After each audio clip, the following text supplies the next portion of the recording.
There is another injury, lung disease, that afflicts tens of thousands of veterans. These waste materials were disposed of in so-called burn pits, making them sick by burning toxic materials and garbage of all kinds in war zones. Breathing fumes from those fires appears to have damaged the health of countless veterans. Over the last 19 years, our nation's best has engaged with an enemy that has challenged our military and guerrilla tactics. Returning home, they have been faced by an invisible enemy that continues to take the lives of our brothers and sisters long after the trials of combat. I remember just stepping off the bus and just this stench in the air. I'm like, what is that smell? It was just this nasty. Our quarters were probably about a mile from the burn pit where we were being housed, about a mile to a mile and a half where we were living. And the Balad burn pit was the largest burn pit in Iraq. If this was in the United States, this would not be happening. So why is this allowed here? Young servicemen and women are returning home with autoimmune disorders, cancers, and respiratory diseases associated with toxic exposure. My husband is Sergeant First Class Heath Michael Robinson, and he was in the Ohio Army National Guard, and he was deployed to Camp Liberty in Baghdad, Iraq. He was one of the ones from the unit that went to guard duty. Once he got there, got dropped off, he was around a burn pit about 10 to 20 yards from the burn pit, standing guard. When he got back from Iraq, he also was training for the Best Warrior competition. And when he was working out, he just said he started noticing like just a general change with his energy level, fatigue. It was fast. The prognosis, when we met with the oncologist, because he had been dealing with it and had been to multiple doctors for about 6-7 months before it was diagnosed. So it was already in the advanced stages. He was already stage 4. His health was declining at that time. The cancer was spreading, and we knew that. There wasn't really any more treatment that could contain the cancer at that point in time. It was more palliative care, keeping him as comfortable as they could. He would be vomiting, bloody nose, dripping, gushing, and couldn't breathe. And I would be sitting there holding a bowl for his puke, cleaning up the blood on the carpet, and then trying to talk him through breathing. They gave their service only to return home permanently damaged, victims of their own armed forces' criminal negligence.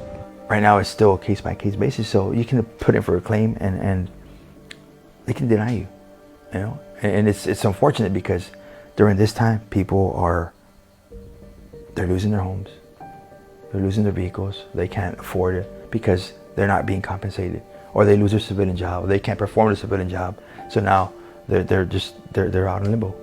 Financially ruined, their health in decline, our veterans turn to a healthcare system that is denying their disability claims by the thousands.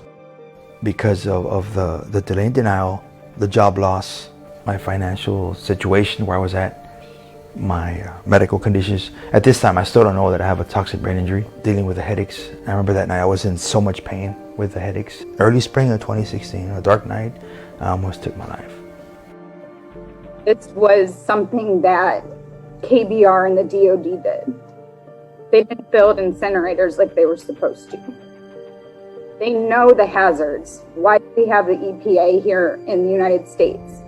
Do you think our senators and our politicians would live next to a burn pit? Do you think they would do that? No. So why are you going to do that to the people that are fighting for your country? In our nation's history, Congress is known to act quickly when declaring war. Why must our veterans continue battling foot-dragging bureaucrats? Our nation's leaders must act now to address and treat our families devastated by this invisible enemy. Man, here we are going on, 3 years that we fought this case. So it's been a 10-year fight, pretty much. August next month will be 10 years that we started doing this.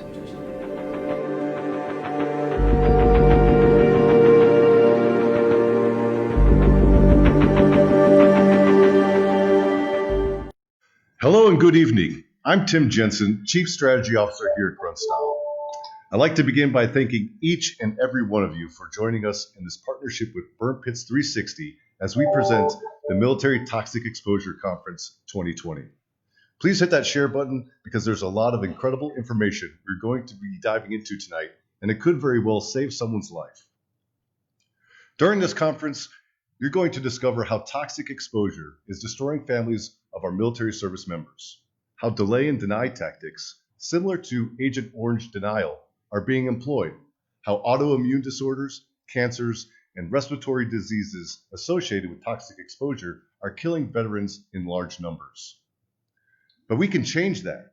Now, more than ever in our nation's history, we have the means to influence our representatives and hold our government accountable.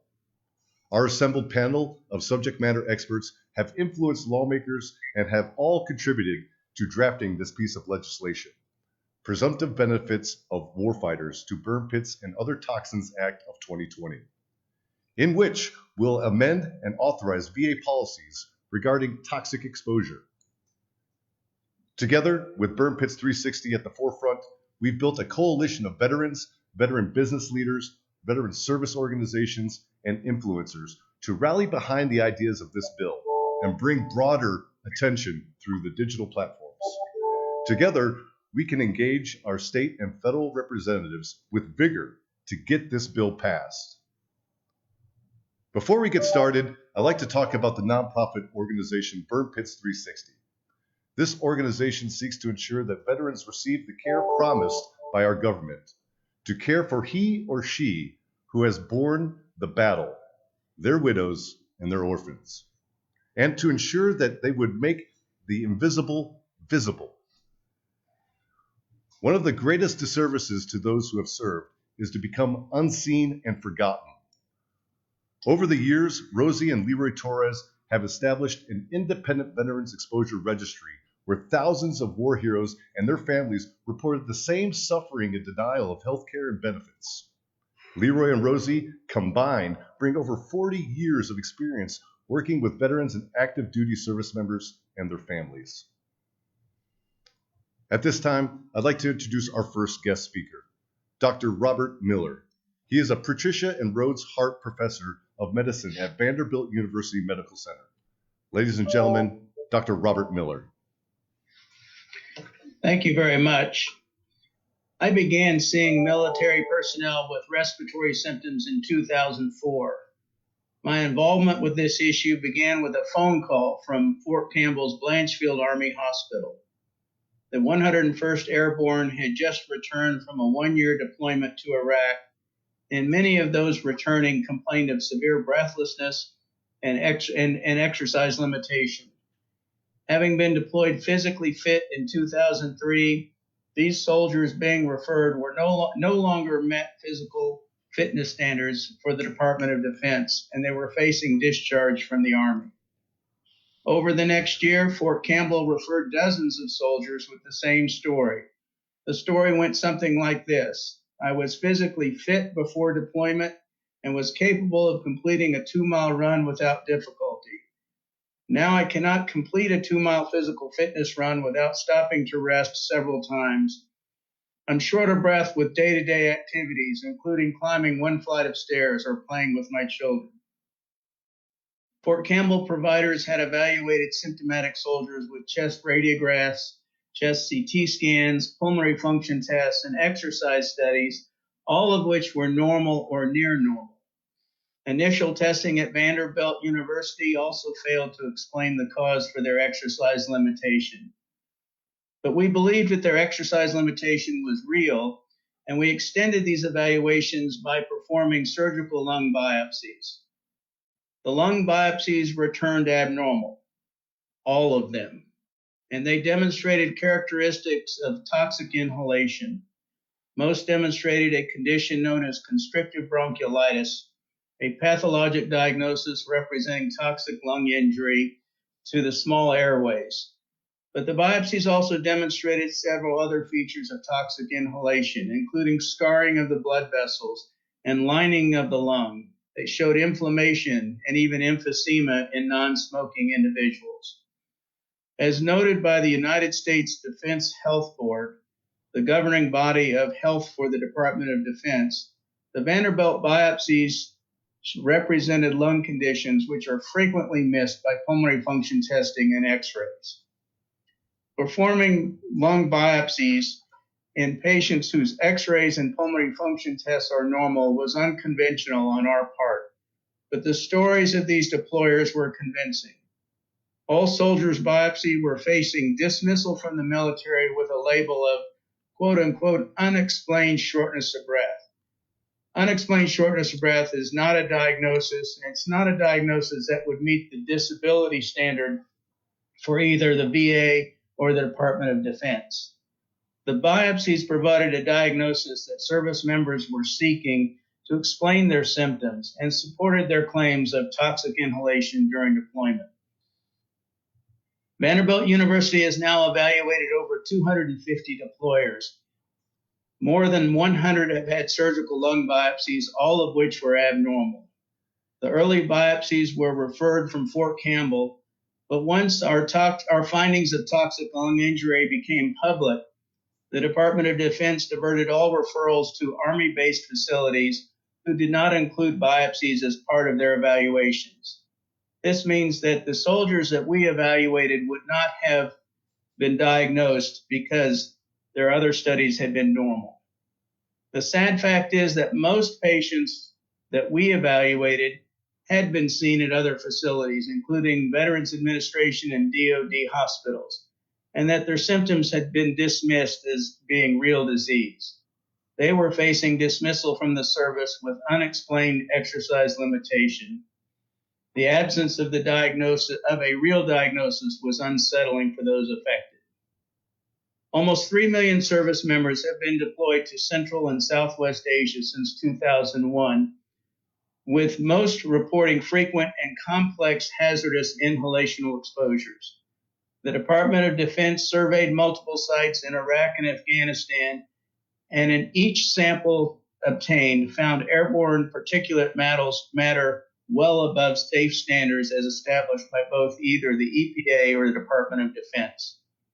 The levels of particulate matter identified were high enough to put our service members at risk for developing respiratory diseases as well as cardiovascular diseases.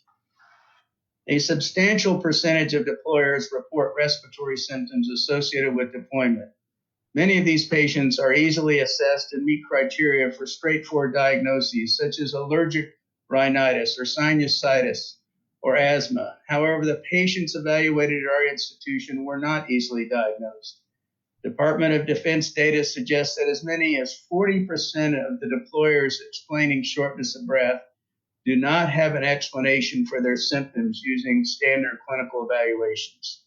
While this DoD data set did not include surgical lung biopsies, the cases in this unexplained 40% were similar to the patients biopsied and diagnosed at Vanderbilt. Deployment-related respiratory disorders have unfortunately become a controversial issue. While the Veterans Administration and Department of Defense acknowledge that millions of post-9/11 deployers have experienced toxic exposure, they are frequently reluctant to diagnose toxic lung injury and to offer compensation for those with biopsy-proven toxic lung disease. They too often ignore symptoms and even biopsy results if they find that the x-rays and pulmonary function tests are normal. A remarkable example of this is the association of constrictive bronchiolitis in Fort Campbell soldiers exposed to the 2003 Mishrak sulfur mine fire. In 2010, the VA issued a training letter stating that the diagnosis of constrictive bronchiolitis was linked to this event. But despite this declaration, the Veterans Administration would not compensate service members because their pulmonary function tests were normal. This has put a huge burden on returning service members. Their symptoms are regularly dismissed when their x-rays and pulmonary function tests are normal. They do not receive disability benefits when the biopsies demonstrate toxic lung injury. The handling of their respiratory disorders represents another contribution to their already stressed post-deployment state. Patients with deployment-related airways disease represent a unique group of veterans. While this injury may not be as noticeable as the loss of limb or other battlefield injury, respiratory disorders are associated with lifetime limitation. It has been 16 years since we first raised this issue, and I hope that it's evident that deployment-related lung disease is not a transient one for our veterans, and that too many of them now feel excluded.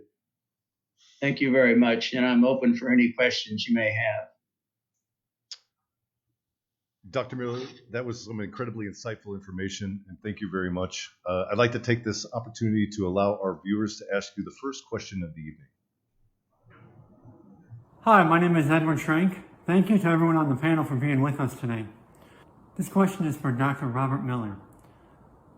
Can you explain what deployment-related lung disease is and why is it generating so much controversy? Thank you.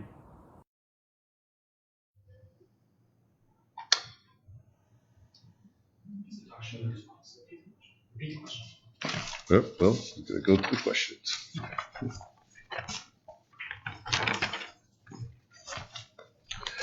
Dr. Miller, what is deployment-related lung disease and why has it generated so much controversy? Well, broadly speaking, pulmonary-related lung disease is pulmonary dysfunction related to inhalational exposures during deployment. These can include diagnoses such as asthma, but also diffuse scarring of the lung, interstitial lung disease. And they can show a variety of different pathologic changes in the lung. Sometimes it's scarring, sometimes it's inflammation in the lungs, and sometimes it's emphysema. But it really represents permanent damage to the lungs. Why is it controversial? I think that our findings took the Department of Defense by surprise. And they could not believe that you could be permanently impaired or symptomatic if your x-rays and pulmonary function tests were normal. They didn't pay attention to data that was over 40 years old, that when you affect the small airways of the lungs, you don't find those tests to be abnormal. While our tests were probably normal, they were almost certainly lower than deployers that are soldiers that had never been deployed. When we compare our data to soldiers that have never been deployed, that's what we find, that our soldiers who have constrictive bronchiolitis were normal, but much less than people who had never been deployed. The other issue is that it's expensive, and that 10 to 15% of deployers have pulmonary complaints, and that if you take what we did and apply it to a large population, it generates a lot of cost in both evaluations and in disability benefits. Fantastic. Thank you, Dr. Miller, for the education and your time. We'd like to ask you one more follow-up question from our audience. Good afternoon. I'm Angry Cops, but my question is for Dr. Robert Miller. Does the VA provide benefits to people that have deployed with lung disease-related ailments?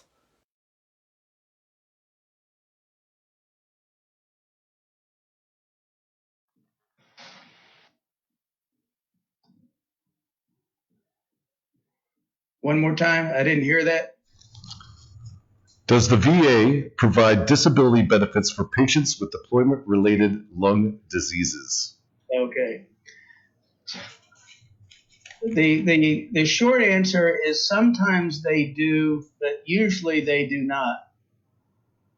The VA prefers to rate lung disease on the basis of pulmonary function testing. If the pulmonary function testing is normal, they don't get a disability benefit.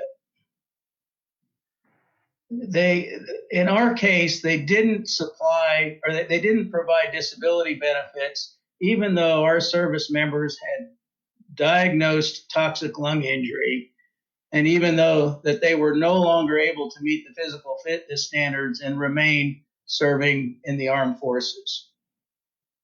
There are some exceptions, and some do get disability benefits, but it's an inconsistent application. And the problem is that the vast majority do not. And many of the people that I've taken care of that have had disability benefits have had their disability benefits reduced over time. Fantastic. Thank you, Dr. Miller. Thank you for joining us tonight, and thank you for your advocacy and commitment to our servicemen and women.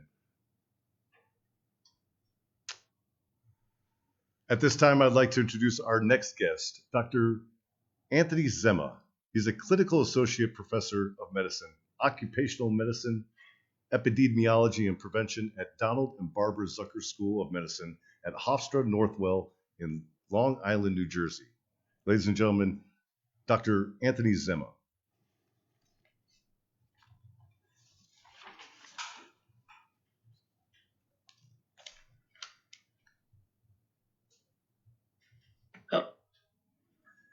Hello, Dr. Zema. How are you? Hi. Brief correction. Even though we love New Jersey, we actually are in New York. Right on. Okay. Can you cue up the slides? Here they come. And I'm going to minimize my screen so I think I can see the slides.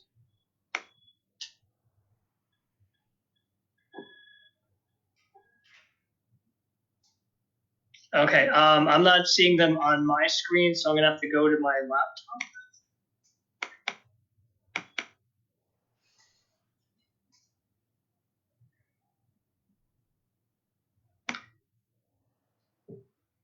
So for those on viewing on Facebook Live, we can go through the slides. So the title of my talk is briefly why you should not inhale burn pit plumes, dust, and improvised explosive devices. And the simple answer is these airborne hazards, the burn pit dust, the burn pit plumes, the dust, and vaporized improvised explosive devices all contain small particles that can lead to asthma and chronic obstructive pulmonary disease. So exposure to any small particles in the air, particulate matter air pollution, is bad for the lungs. Humans should only breathe in clean air, which is 21% oxygen and 79% nitrogen, and no particles in it. In Iraq and Afghanistan, these dust particles have crystals in it, and they damage the lung. In fact, as Dr. Miller pointed out, the damage that he's seen in his soldiers, we've also seen in our lung biopsies of soldiers, and we've reproduced that by taking dust from Iraq and Afghanistan army bases, including Camp Victory, and we can cause damage to the lungs of mice with the same type of crystals. Why are crystals bad? These crystals contain metals, and the metals include things like titanium, which metals in the lung can cause scarring and fibrosis, permanent damage. It's not normal for humans to have titanium in their lungs, and in fact, even in surface dust in the Middle East, it is unusual, extremely rare to have titanium bound to iron, suggesting that this is a man-made compound of metal and titanium, meaning something blew up or got burned and got aerosolized. Furthermore, you don't want to inhale the plume from a burn pit or an explosive IED because burning things leads to chemicals called polycyclic aromatic hydrocarbons, or PAH. These burn particles pose the risk of lung cancer. In fact, JP8 or jet fuel was used to light the burn pits on fire. JP8 or jet fuel contains benzene, which is a carcinogen that causes cancer. And that brings in the concept of presumption because you're being exposed to a cancer-causing substance that may not give you cancer for decades. And finally, lung function is worse among deployed soldiers from Iraq and Afghanistan in our studies when we compared it to soldiers not deployed. So here's an example of the small particles leading to asthma and COPD. That red bar line indicates the Environmental Protection Agency limit in the United States, saying that over 150 is bad air pollution. You can see that air pollution levels in Balad, Iraq, where everybody had to enter when they flew into the country, were way over 150, and in fact were in the thousands at times. So that is known to be associated with asthma and COPD. You look at the actual dust itself, it's sharp. It's sharp and it can damage the lung. This electron micrograph in Camp Victory, Iraq shows variable particle sizes, and they're very small. They're less than 5 microns, which means you can inhale it. It means it goes down your lungs. It's that small, and they have very sharp edges. This dust themselves, if you look and peer even closer, has crystals. That white thing in the center of the field is a crystal in the lung of a mouse that we gave the dust to, but we also see it in the soldiers. In fact, in this slide, we can see we analyze lung tissue from a soldier who is near burn pits, dust storms, and IEDs, and he has more iron and titanium in his lung than he has calcium, which is normally found in the lung. This is his lung biopsy, and you can see these blue spots indicating clumps of iron by a test called Prussian blue, staining for iron. Not normal. You look closely, it's not just iron. In the same location where there's iron, you can see Fe in the upper right-hand corner, is the same location where there's titanium in the lower left-hand corner. When you superimpose these images, you see the pink in the lower right. This is a micron in size, less than the size of a pin, scattered all over the lung, indicating this person inhaled titanium-bound iron in fixed mathematical ratios of 1 part titanium to 7 parts iron. My geology colleagues tell me this is an anthropogenic or man-made source because it does not exist naturally in nature. This patient also had scarring, underwent a lung transplant, he had thickened blood vessels. So you don't want to inhale the dust. You don't want to inhale the burn pits.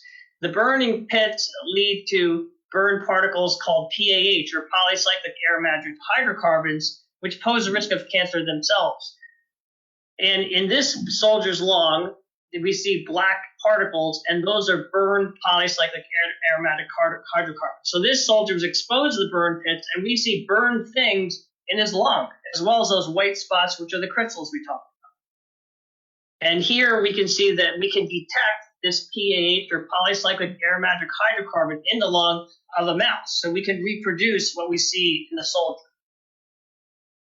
Finally, when we studied lung function among soldiers who were either deployed to Iraq and Afghanistan or those who were not, the ones who got spirometry had average values, if they were symptomatic, similar in both groups, meaning no, we were not overcalling it in the ones who were deployed. We weren't overly sympathetic. This was standard of care.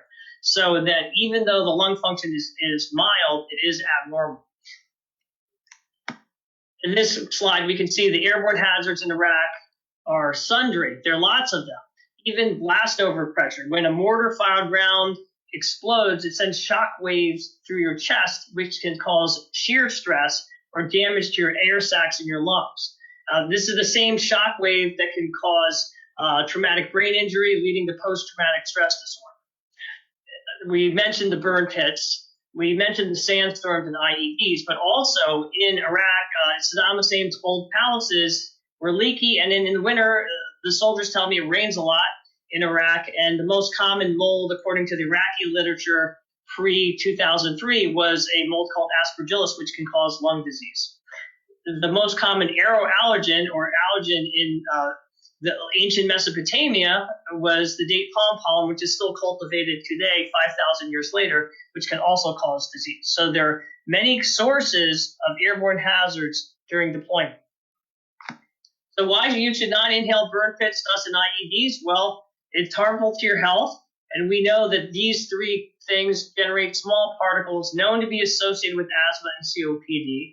The dust has crystals, which have physical properties like being sharp to damage the lung. The crystals have metals like titanium from man-made sources, which cause permanent fibrosis or scarring. And the burn particles, in part from using JP8 or jet fuel with carcinogenic substances like benzene, but burning in and of itself causes polycyclic aromatic hydrocarbons, which pose a risk of cancer in and of itself. And we have seen abnormal lung function among those symptomatic soldiers deployed. So we believe that presumption is important and that these soldiers' concerns are real and valid. Dr. Zeba, thank you. That was an excellent presentation, and one I wish I had before I went to Iraq, because sleeping next to a burn pit is obviously not good for one's health. Dr. Zema, you spoke a little bit about presumption. Could you explain a little bit more why presumption is so important, and with the data that you have just presented, why is it so important for this community? Presumption is important because we know if a soldier was deployed to this geographic location, where burn pits were there, where there were sandstorms, where IEDs, which were most frequently used during this particular war, all create airborne hazards, which are hazardous to lung health and overall health. And we know that the burn pits were burned with JP8. So this is analogous to 9/11 in that if you're below Canal Street and you were by the Twin Towers, we know you got exposed to these substances which are damaging the lungs and may cause cancer. This is also analogous to Agent Orange. If you were in the location where they were using Agent Orange, you had exposure. And there's a high risk of exposure leading to disease. Moreover, there's something called latency. Latency means if you got exposed to a carcinogen, you may not get cancer for 10 or 20 years, but surely you need monitoring and treatment now. So presumption, we feel, is very important. And as Dr. Miller pointed out, we don't want to biopsy everybody, but we know that based on his pivotal work that this means that so many other people must have been exposed. So presumption is the right way to go based on the fact that some of the non-invasive tests are not sensitive enough to pick up the disease, even though the soldier has the disease. Fantastic. Thank you, Dr. Zema. One last question I have for you. We understand that burn pits and burning trash leads to all these ailments. What is the difference between burning trash and incinerating trash? Yeah, so an incinerator burns at extremely high temperatures, much higher than just burning in a burn pit. Why is that important? When you use an incinerator, it burns it into smaller particles, and there are fewer particles. And as I mentioned in the first slide, having lots of particles in the air is associated with more disease. So incineration is the way to go. Ideally, we'd want to recycle, not even incinerate, but that's preferable. If you just burn in a burn pit, you're generating tons and tons more trash per cubic foot of burn compared to using an incinerator. So there are more particles, and it's a lower heat, and it generates incomplete particles of combustion. These products of incomplete combustion lead to more polycyclic aromatic hydrocarbons. Fantastic. That was very insightful, Dr. Zema. Thank you very much for joining us tonight. Thank you for your advocacy. Thank you for the years of work that you've been focused on this subject. And most importantly, thank you for your commitment to our servicemen and women. Thanks for the opportunity to participate. Our students are really excited to be part of this.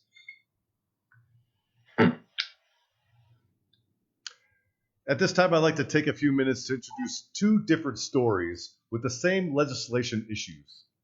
In both stories, our veterans have been affected by the negligence of the Department of Defense. Here is their story. They would burn from medical waste. The hospital was just down the street, so they were burning the medical waste. They were burning batteries, tires, you name it, plastic bottles, styrofoam. Anything that was disposed of in the trash was just taken to the burn pit and ignited with JPA fuel and burned. And this is just an open flame, no incinerators, nothing was being utilized, no precautions for us. And of course, this is what I found out after the fact. That first time that I went to a sick call was in December, and I remember I even kept my sick call slip. I kept the first sick call slip. Yes, I said, this is going to be an issue that I'm going to be dealing with for a long time. I just felt that's something that I just felt, and I ended up going a couple of more times throughout my deployment, and they would tell me it's just an upper respiratory infection. And I started experiencing headaches, cluster headaches, unexplained headaches. But to the end of my deployment, I remember I would have tremors. I would start having tremors my hands would shake, and before I left, I remember I didn't tell my wife because I didn't want to worry her, but when I got home, I would still have these massive headaches, and they just started getting worse and worse. And unless you are active duty at the time you're sick, you're not getting taken care of at all. You're not getting the tests and you're not getting taken care of. So that's why, and I think Heath knew that I would continue to, play out his legacy and advocate for the soldiers. And I told him that. So I think in his way of, being quiet and not talking a lot about it, I think he knew I was going to be his voice. So. Our next guest speaker is Secretary David Shulkin. The Honorable David Shulkin, MD, was appointed by President Obama as the VA Undersecretary of Health and by President Trump as the 9th Secretary of the VA. He was the only member of the Trump cabinet confirmed 100-0 by the United States Senate. He is the author of It Shouldn't Be This Hard to Serve Your Country, Our Broken Government and the Plight of Veterans. Please welcome the Honorable David Shulkin. Glad to be with you. Dr. Shulkin, thank you for your service to our country. We appreciate you taking the time to join us tonight. I'd like to take this opportunity to ask you a few questions, and let's get right to it. You used to run the VA. Please describe the process in adding an illness as presumptive through the VA process. Well, first of all, it's really great to be with you tonight. This is such an important issue, and the VA is a really great organization with a terrific mission and something that I was very proud to lead. But when you care about an organization and you know that it's so important to serve our responsibility to those who have served us, it's important to speak out when the VA doesn't have something right, so it can do it better. And what we're talking about tonight just isn't right. The Department of Veteran Affairs does many things well. One of the things that it does well, it studies problems that are important to veterans as a great research organization. And in doing that, unfortunately, it tends to study problems way too long and takes too long to act. So in 2009, as we know, the VA came out and essentially commissioned the study of the Institute on Medicine, the study of the health issues of burn pits on veterans. That was 2009. We're in 2020. And our veterans, frankly, have been suffering that whole time waiting for an answer. If you go to the VA's website today, as we've heard, it simply says that there is no evidence that there are adverse health consequences. Now, right now, people are probably shaking their heads or watching this saying, what do you mean? Dr. Miller, Dr. Sesama basically just said, we take care of veterans. There are health consequences. So the VA has an issue in that it continues to study these problems. It started a registry for our veterans who were exposed to burn pits in 2013. That, again, was 7 years ago. Our veterans have been waiting. And here's the basic issue. In 30 years ago, there was a Supreme Court case called Niemer versus the United States government versus the Department of Veteran Affairs, where the court said to the Department of Veteran Affairs, you guys have it wrong. You don't have to show statistical evidence to give veterans access to health care and benefits. You just have to show that there's a plausible reason why there may be a connection. Well, tonight already, we've heard more than plausible reasons for that connection. And so let me just make two final points here. First of all, Wounded Warriors Project has asked veterans who have been exposed to burn pits to identify themselves and talk about their symptoms. 134,000 people responded already. More than 80% said that they are suffering today from symptoms to burn pit exposure. Iraq and Afghanistan Veterans of America, what we call IAVA, and I'm proud to be a board member of the Iraq and Afghanistan Veterans of America, a great organization, also did a survey. 86% of those who said that they were exposed to burn pits have symptoms.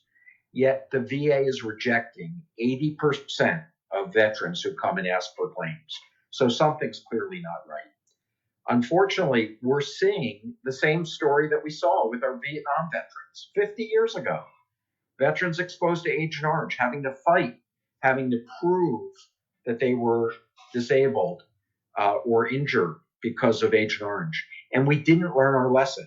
They were still suffering, the Vietnam veterans, and yet we're making our whole new group of veterans who have been exposed in the Gulf War, in OEF, IEF, have to do the same thing again.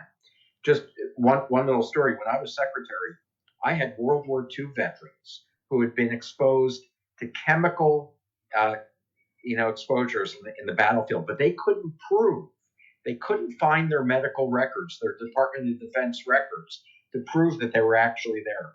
So I had to make decisions on 94-year-old, 95-year-old veterans who simply wanted to be recognized for the service that they had and wanted to get the help that they needed. Of course, I gave it to them because this has just gone on way too long. And right now, the Department of Veteran Affairs needs to be helping our burn pit victims and needs to be helping our veterans in a way that, frankly, they've already earned that right. And the government shouldn't be making them go through this. So that was a long-winded way of saying that the Department of Veteran Affairs, as good an organization as it is, has this wrong. And that's what this is about tonight. And that's why we need all the help of the people watching us to make sure that we get the veterans the help that they need now without having to go through this adversarial process and having to fight and having to essentially put out claims, get rejected, have to do appeals, and go through all this, frankly, when they're sick and they need our help and support. Absolutely, Dr. Shulkin, and thank you. That's valuable information. There's something I want to ask you that you had mentioned, like sitting with some of those World War II individuals and having to clear the way for them to get the benefits or just the medical attention that they need. It begs a bigger question. How much power do the doctors at the VA have to designate cancer or respiratory-related illnesses? Well, I think you've heard from doctors that care for veterans. Many of our veterans get treated in the community, like what we saw at Vanderbilt or North Shore. And so doctors can give their opinions, but then they go into this massive bureaucracy with the rules of the benefits part of VA that, quite frankly, as I said, 30 years ago, the court said that VA had it wrong in the Niemer case. And so this is how it's applied. And that's why leadership makes such a difference. As secretary, when I saw these situations, like with the World War II veterans, I said, we're not going to do this anymore, even though they may not be able to prove exactly with their medical records where they were located, that they were exposed to gas. In fact, in that situation, those were secret missions. They were top security clearances. So, of course, the veterans didn't have access to the records. So sometimes when something's wrong, you just have to say so and you have to fix it. And I do think that the VA has the authority. As secretary, I was moving forward to grant the presumptives for Agent Orange. Unfortunately, I wasn't there long enough to see that through, but I've continued to speak out and to say that that was the right thing to do, that veterans exposed to Agent Orange deserve those presumptives. I'm saying right now that the veterans who have been exposed to burn pits deserve those presumptives, and it's time that we just do the right thing for them and stop making them fight when there's really no need for them to be fighting. Excellent. That is powerful information. And I had the privilege of reading your most recent blog article, and you touched a lot about some of the points in this conversation that was written in that. But some of the things I found absolutely fascinating was in 2009, Congress stopped the authorization for burn pits, but it wasn't until 2020 in the passage of the Burn Pit Accountability Act in the NDAA that we actually stopped it. Right. To me, I find that to be absolutely sickening in my stomach that it was an additional 11 years that these conditions were still happening before some sort of legislation was put into place to put an end to it. We have a backward system. When you send people to war, you shouldn't wait until they come home to say, how are we going to deal with this issue? The day that you make a decision to send somebody into conflict, you better have made the decision that you're already going to be responsible for caring for them. That means allocating money. That means making sure that you've cleared the way. So our system doesn't do that now. It is a backward system that's time to fix. And frankly, the whole benefit system needs to be looked at to start being a pro-veteran, a proactive system that supports our veterans when they come back and they need our help. That is the mission of the VA. That's what Abraham Lincoln said, that it's the responsibility of us as citizens to care for those who have borne the battle. And that's really what we need to be doing. Unfortunately, Congress should be playing an oversight role. They can't run the VA. They're not the management. This is a 400,000 member employee organization, more than a $210 billion budget. So when Congress steps in, you know that it's taken way too long and that they've really reached the end of the point where they have to legislate or create laws to be able to protect our veterans. That's not the way it should work. The VA has the authority. The VA has the mission to be able to do the right thing. And certainly with the registry that they started in 2013, we need to start seeing the data come out of that, the research. We want VA to make the right decisions that are based in science, but we don't want this type of delay where people are waiting. And so in the blog that you mentioned, which people can go to at shulkinblog.com, that I've written about this, I mentioned 7 points that I think need to be done today, right away, that the VA has the authority to do. Starting with, take that statement off the website that there is no evidence suggesting that there are health consequences to burn pits. It's ridiculous. Take it off. Let's remove it. It's frankly an insult to our veterans, and we need to get rid of that. We have to conduct research from that registry. What's the point of having 204,000 veterans put data into a registry if it just sits there? We have to establish those presumptives that I've talked about, and it's time to do that. Veterans need access to their own records. The ILR record, the individual longitudinal exposure record, shows where veterans were deployed and where the burn pits were. And if they don't have access to that, how can they prove their case? We need to get our biomarker data out there. I talk about that in the blog. We need to train community physicians. Not everybody is like Dr. Miller or Dr. Sezima, who are so knowledgeable. But if you see our veterans and evaluate them, you should be knowledgeable. So let's train our community physicians. And then lastly, whether we do it with Congress or whether VA does it itself, it's time for a benefits redesign. And we need to get this right for our veterans. That is great information, Mr. Shulkin. In your article, you'd also mentioned in there that the VA is equipped for these issues, right? And you know better than anybody that in the last few years, the VA has done some very incredible things to get up to 21st century needs of the modern warfighter. Could you speak just a little bit to what the VA is equipped to do and how they can handle this moving forward? Yeah, look, the VA has the expertise in this area. There is no other national resource, no other center of excellence outside the VA and the Department of Defense to be able to take care of our veterans who have had this type of toxic exposure. And it's got fantastic clinicians, doctors, nurses, and occupational medicine people who can and are there for the right reasons to help our veterans. But it can't do it if the rules and the regulations prevent people from doing the right thing. So yes, we should be listening to our doctors. We should be looking at our research. But what we can't afford to do is to delay, deny, and to create an adversarial position with our veterans, which unfortunately is just happening too often.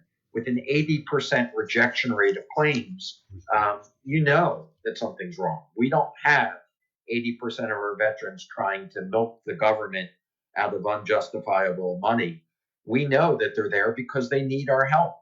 And we heard from Dr. Miller, even though they may have normal exams, if you were to do the lung biopsies, you'd see that there's something abnormal here. So let's start fulfilling the mission of the VA. So many parts of the organization are doing that every day. This is one part of the organization that, frankly, as I said, has it backwards. Secretary Shulkin, thank you for joining us tonight. Thank you for your advocacy and our commitment to our servicemen and women. It has truly been an honor to be with you tonight. and to hear it straight from the man himself that has sat in that chair and has led the VA and continues to lead for our veterans today. My hat's off to you, sir. Thank you for joining us. Thank you. Our next guest is Carrie Baker, a combat disabled veteran in the United States Marine Corps. He served in Operations Desert Shield and Desert Storm. Employed by the Department of Veteran Affairs as the Chief Legislative and Policy Staff in the Veterans Benefits Administration, he also as a non-attorney practitioner in the DAV Judicial Appeals Office, where he provided legal representation to veterans and their dependents before the United States Court of Appeals for Veterans. Please help me welcome Mr. Carrie Baker.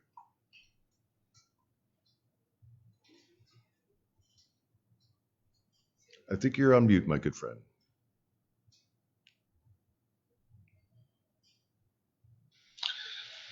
There we go. Thank you, Tim. Absolutely. As you said, I'm an accredited VA agent in the private sector. And as such, the sole focus of my work is providing representation before VA to disabled veterans and their dependents in the disability benefits claims process. I first became involved with burn pits in approximately 2007, 2008, while serving as an assistant national legislative director for a service organization. At that time, no one in the VA business really was aware of what burn pits were.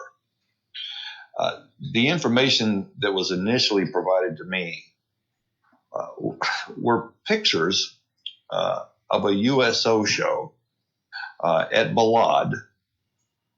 And this was a picture of bleachers filled with crowded troops. And behind the bleachers was this massive cloud of black smoke. It looked like a city block was on fire. And this USO show was right in front of it. And I thought, what the heck could that be? Now, along with the pictures, there was the now famous Curtis Memorandum, which was a memo from one of the active duty occupational health experts at Balad. And essentially this memo was a warning to commanders on the ground that the burn pits posed a significant health risk for troops.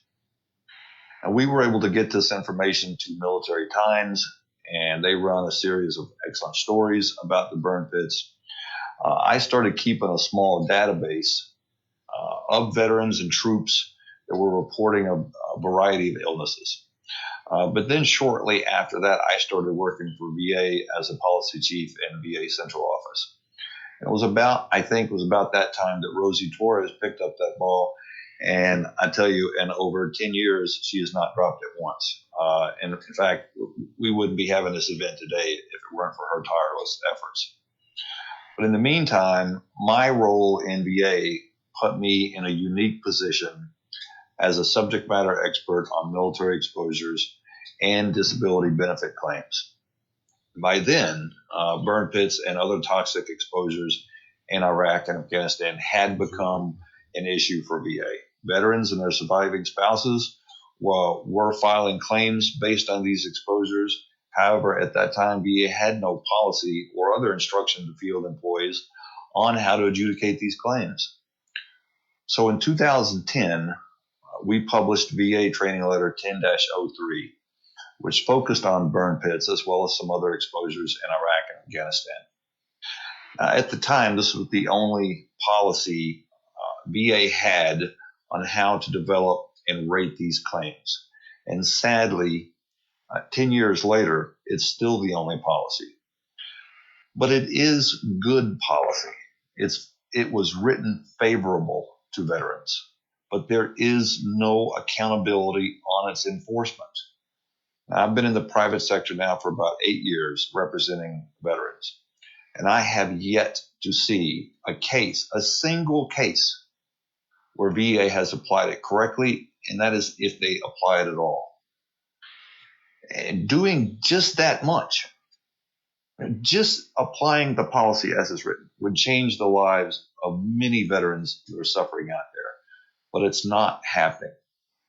So if VA is not going to enforce its own rules, then I'm afraid that once again, just like in Agent Orange, the Congress is going to have to step in and force them to do just that. And so that's really all I have as an intro. I'll take any questions that Tim may have. Mr. Baker, you have been a champion of the veteran community. You've helped so many with the things that you've done, and you're also a former Marine, Semper Fi, brother. So, it is very important that we talk about one of the most important pieces of paperwork that has been generated out of this, and that's the VA training letter 10-03 in 2010. Can you talk a little bit about its importance and what has it done in terms of compensation and maneuvering through appeals and all the other things that are tied to the VA in some of these processes? Sure. So first, understand that because there's no presumptions, that these are direct service connection claims, right? As opposed to a claim based on presumptive service connection, such as an Agent Orange related claim. That's extremely important for this topic. All right. Direct service connection claims generally require three overarching things. And this is kind of the 10,000 foot view of things. The first is you need to show an event in service. Now, that could be a gunshot wound, but in the case of burn pits, the event is the exposure. You need a current diagnosis of what the veteran is claiming, or at least symptoms that could point to a diagnosis. And then third, you need a medical opinion linking the exposure to the diagnosis. Now, VA has a duty to assist a veteran in obtaining a lot of that information. So when a veteran files a claim based on these exposures, let's take lung cancer, for example. VA will normally request a compensation and pension examination, or a C&P examination for short. Now, these are examinations that are generally performed by someone whose sole function in the process is performing these exams and issuing medical opinions in these claims. Now, these are not the veterans treating physicians or other specialists, be it whether at VA or in the private sector. This is not on the healthcare side. This is on the disability benefits claim side. Most of these examiners are physician assistants or nurse practitioners. I'm not knocking either group, but that's just the fact on the ground. Most of these C&P examiners, now done by contract most of the days now, are physician assistants or nurse practitioners. And that's all they do are these examinations. So their role in understanding these toxic exposures are absolutely crucial to this process. So the policy, or the training letter, if you will, was an attempt, right, to inform the rater, but especially the examiner, of exactly what toxins a veteran was exposed to, down to the chemical level, so that the medical opinion would be a fully informed one and the resulting decision would be a fair one.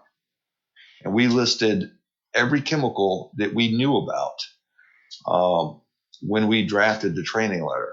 Right? So we wanted the examiners, not just to know, to request an opinion on, do burn pits cause this? Well, nobody's going to be able to answer that question. We wanted to drill down to the individual chemicals. All of the polycyclic aromatic hydrocarbons that Dr. Zima talked about, and the volatile organic compounds, the dioxins, the furans, they're all there. And so that's essentially what that policy was meant to do. That's great. That's great information, Mr. Baker. One other question I have for you, and I would imagine this is with a large part of the veteran population, is the maintenance of our own medical records and documentation on our 214. If we do not have a lot of that information readily available to us, and we are going up for that compensation review, what do you recommend for that individual veteran to do to prepare for that? See, that kind of gets to, in my opinion, what the biggest problem is in this process today. VA adjudicates most of these burn pit cases as if the policy doesn't exist. VA does have to develop the case, and that's typically when the C&P exams are performed, when the medical opinion is issued.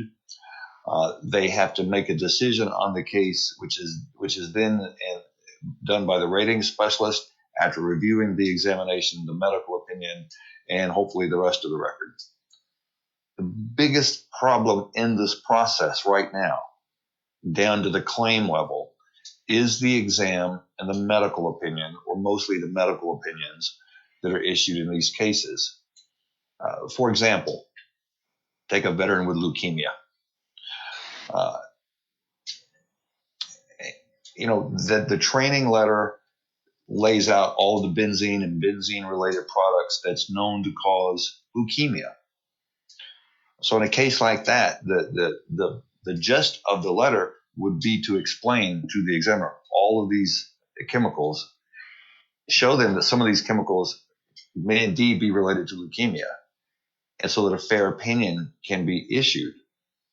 But it never happens. Most of the opinions are phrased something like this. VA has not determined that service in Iraq causes leukemia. Therefore, it's less likely than not that the veteran's leukemia is related to his or her service. Now, I could spend a couple of hours telling you what's wrong with an opinion like that. But that opinion, and I've seen hundreds of them just like this. I've seen other ones that took the words from the VA website that Dr. Shulkin, Secretary Shulkin, was talking about, right off the website, used it for the opinion, verbatim, using some questionable ethics right there.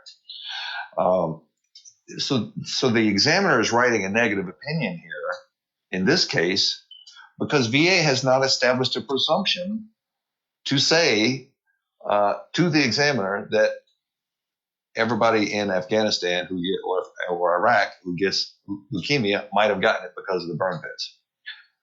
That's not at all what the process was meant to be. It's a case-by-case issue, right? And the opinions are just not getting generated that way.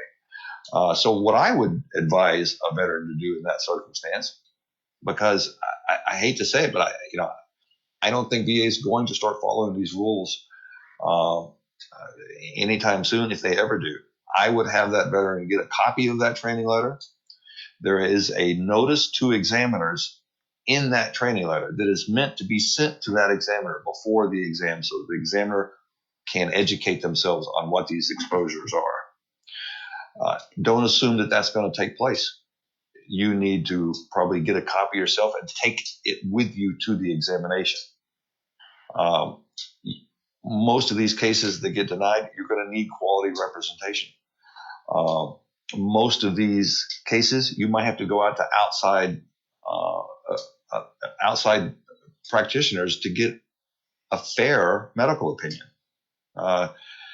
So I would advise educating yourself, if you're the veteran out there, on what these burn pits are, educating yourself on what the policy on adjudicating the claims based on burn pits are, and go into the examination process and the rating process with as much of that knowledge in your back pocket as you can.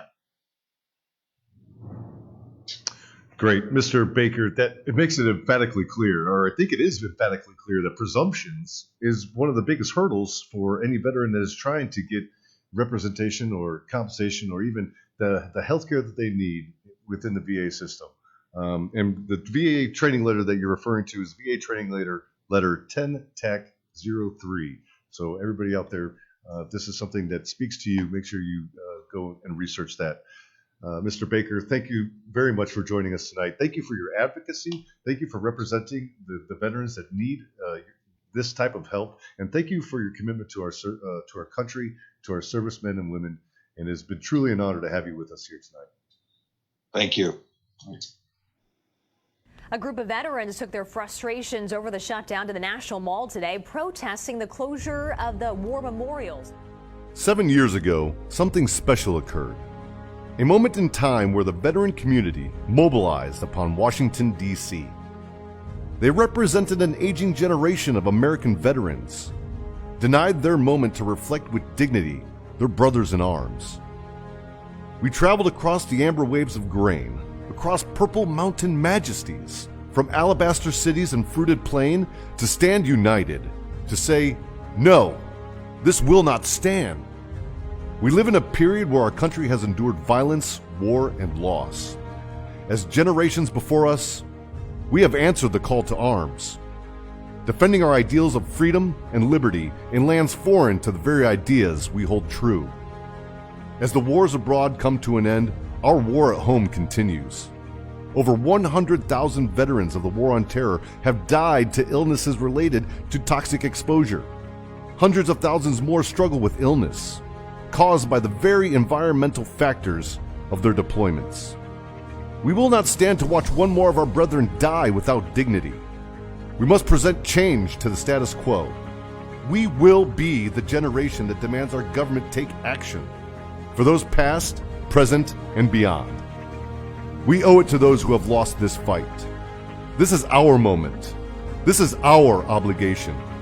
And this we'll defend. This is a chance to make a difference for our brothers and sisters, and that time is now.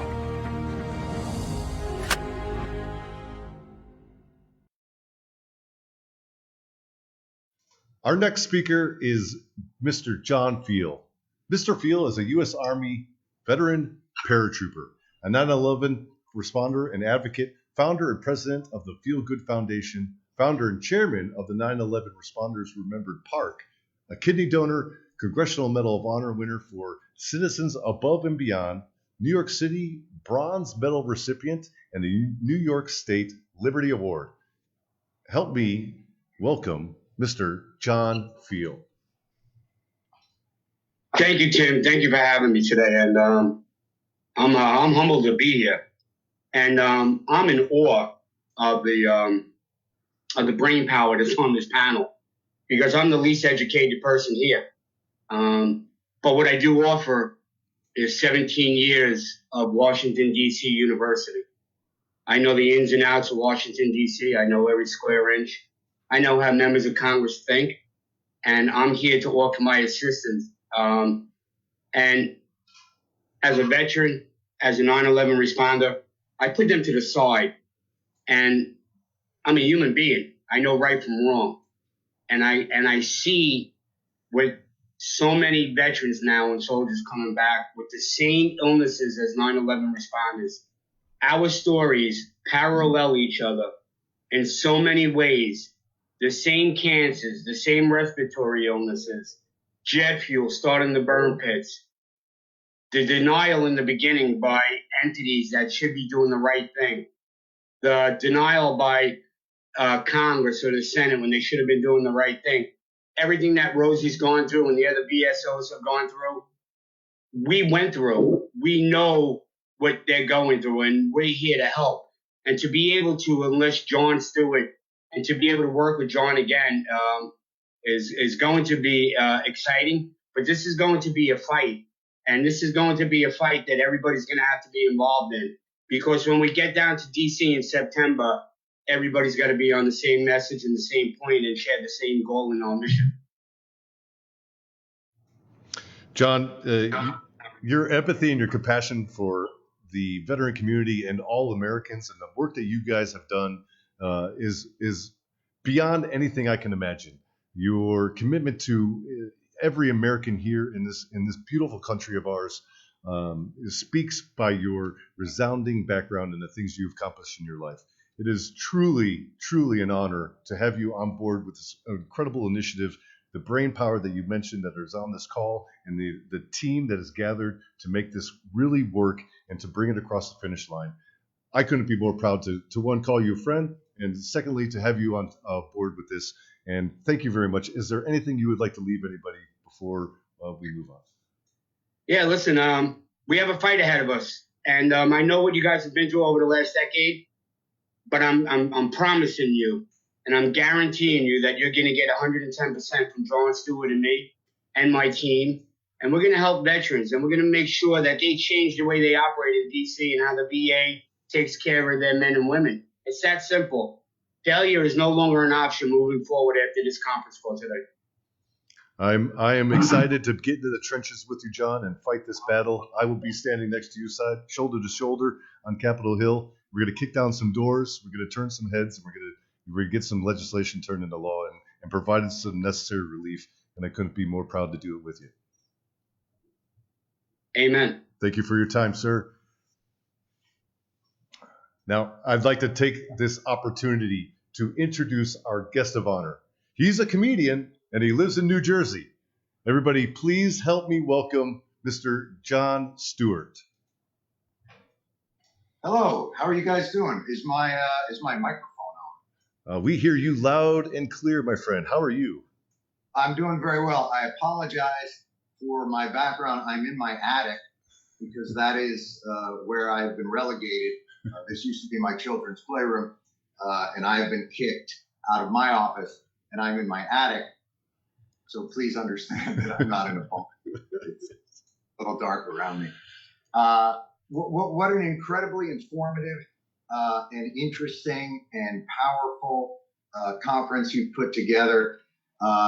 John Field and I are absolutely honored to be a part of this and couldn't be more excited about rolling up our sleeves and getting to work on this.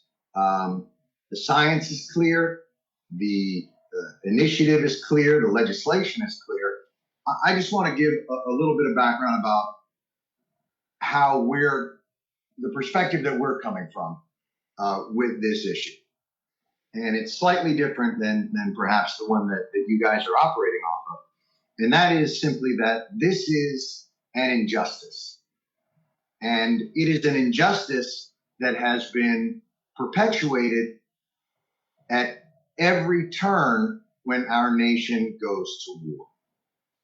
We go to war with a great verve and a great passion, and we spend whatever it takes, and we honor our soldiers, the men and women who execute those wars.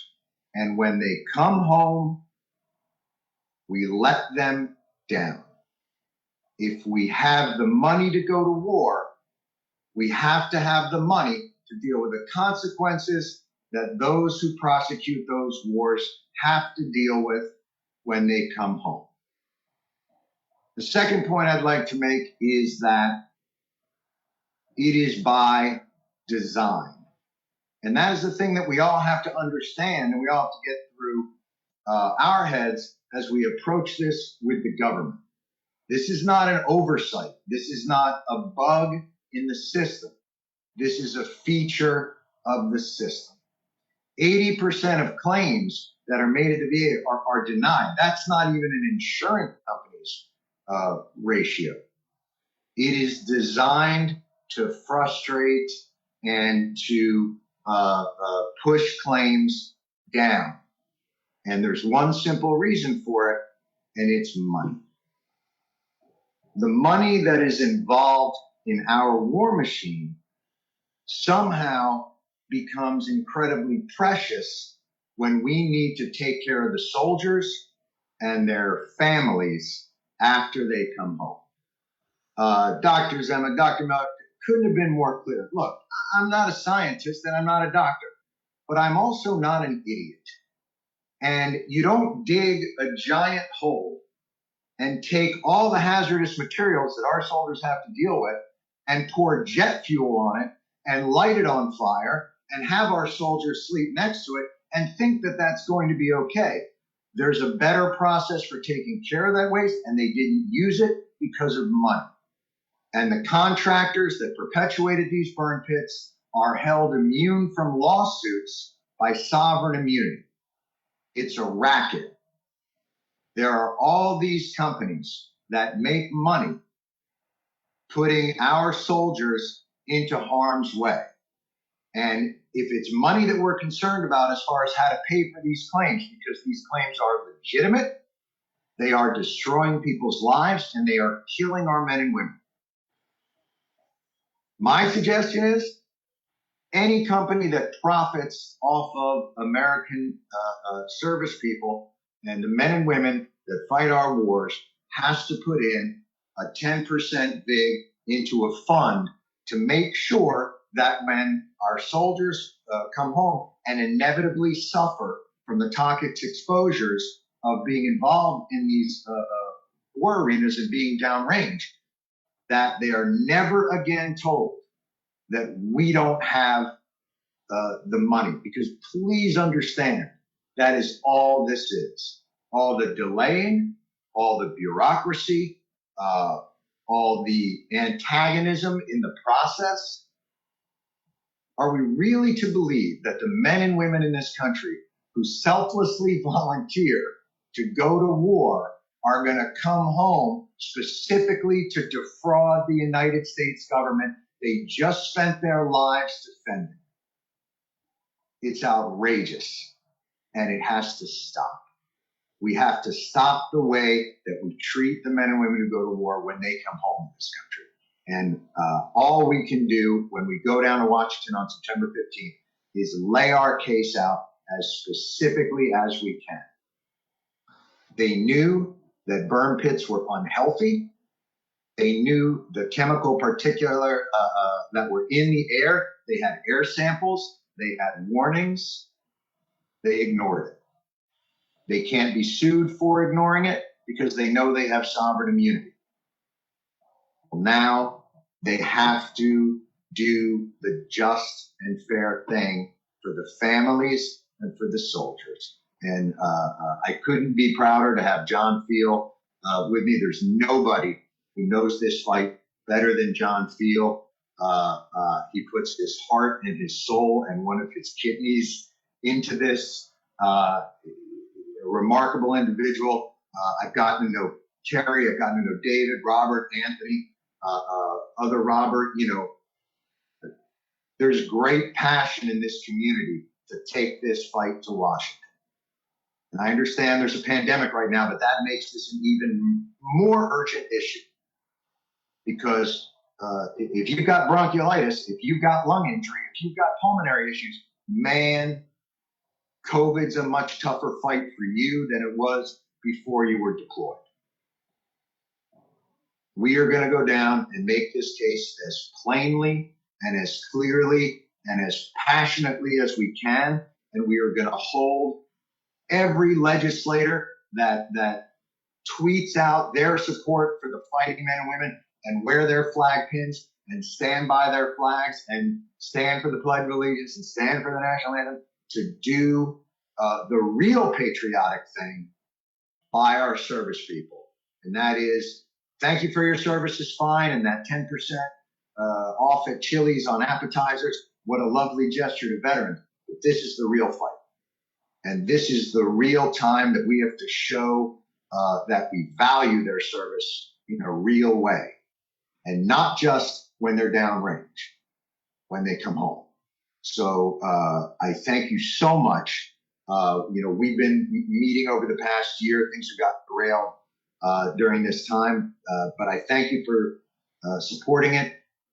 I ask everybody that is on this Facebook feed, please make your information available so that we can reach out to you, because we are going to need force amplifiers.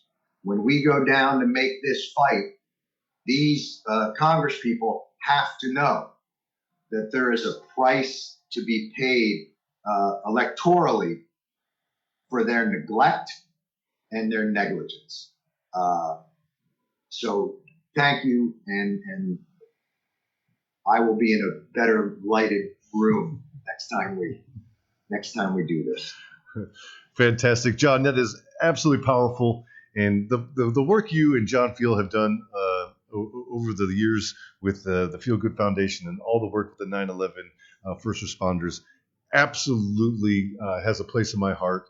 So many people have been affected by that, and the relief and the compassion and the empathy that you guys have shown to bring that to front of mind for people, I think is going to be exactly what is needed to make this situation in our veteran community come across the finish line, and we can do the same exact thing for these people, all those that we have lost, their family members, and those families can walk away with a little bit of dignity, a little bit of respect to know that they were finally recognized and that relief is on the way. And I couldn't be more proud to be partnered with you and John and the rest of the team on this.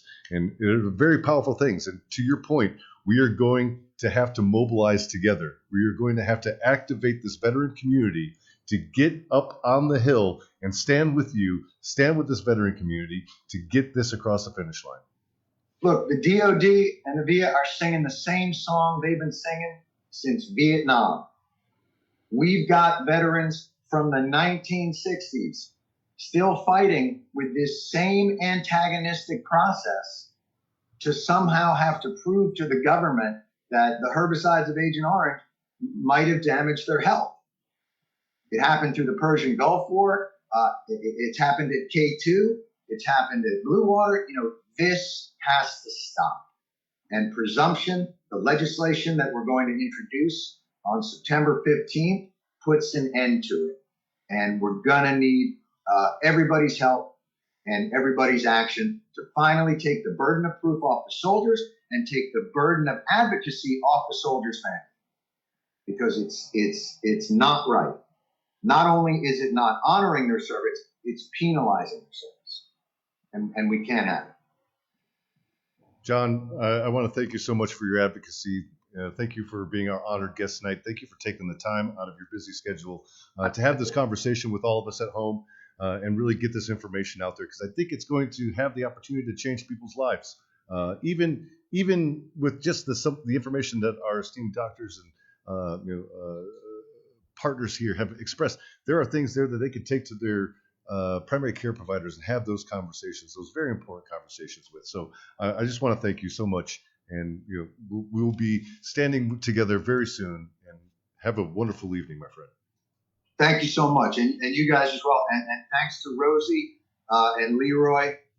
They're the ones who got John and I involved when we were down doing Zadroga, and I couldn't be more appreciative and moved by everything that they've been working on and going through. Fantastic. Have a great evening, John. Thanks so much. Take care, sir. So tens of thousands from our community have died due to this toxic exposure, and many more will in the future if we do not address these issues with our government. Our generation of warfighters has a chance to fix this issue before it takes thousands of more lives within our community. It's time to get involved. You can't stand by waiting for bureaucrats and government to get it done. We must do it together. We set the example. One team, one fight. Change is on the horizon, and we need your help to make this a priority within the Houses of Congress, to make significant change in how our community is acknowledged, served, and treated with regard on this healthcare emergency.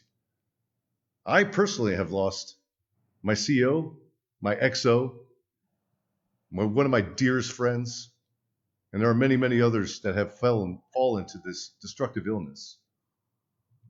Our community has endured the longest conflict in our nation's history. We have brought the fight to our enemy on foreign soil with tenacity and our full military power. But now, for millions of veterans who have deployed and returned to the private sector, our fight is not over. This is a different fight, but the stakes remain the same. The winds are in our sails, and we can be the change we need. We will organize and we will win. On September 15th, our bill will be presented on Capitol Hill. Write, call, email your representatives. Get them to sign on to this bill, and let's make history together. I'd like to express a personal thanks to our MTEC 2020 partners. Recycle for Veterans, Click Belts, Project K9 Heroes, Seal Future Foundation, Round Canopy Parachuting Team, Heroes Sports, Warfighter Tobacco Company, TAPS, Vet TV, Irreverent Warriors, Task and Purpose, Blanco Cigars, Rich High of Angry Cops, Iron Resurgence, I Got Your Six, Mentors for Mill, American Snippets, IAVA, Connecting Vets, Dan Sharp of Pop Smoke, Marjorie Eastman, Scott Davidson, Ed Schrenk, and our local brothers at Satmar. We are honored to partner with these veteran leaders while we demand better for our servicemen and women. On behalf of Bird Pits 360, we'd like to express a personal thanks to Faraday's Troops for First Foundation. Thank you for everyone you've done for everything you've done for Bird Pits 360 organization. On behalf of my team at Grunt Style, Bird Pits 360, and our panel of professionals, I want to say thank you for joining us tonight. We know your time is valuable, so we appreciate you taking 90 minutes out of your schedule to be present tonight. Thank you, Bird Pits 360, for your advocacy and your dedication to not only our past service members, but for our future ones as well. Without your tireless efforts and resiliency to move forward, the fight for change and legislation against toxic exposure would not be at the forefront of the veteran community. Be sure to like, share, and follow our panelists, Bird Pits 360 and Grunt Style, on all social media platforms. Spread the word. Our community needs as much advocacy as we can. One team, one fight. We understand and acknowledge that a lot of you are asking questions that have not been answered. We will review them and release that content at a later date. Thank you for joining us. Have a great night, and this will defend.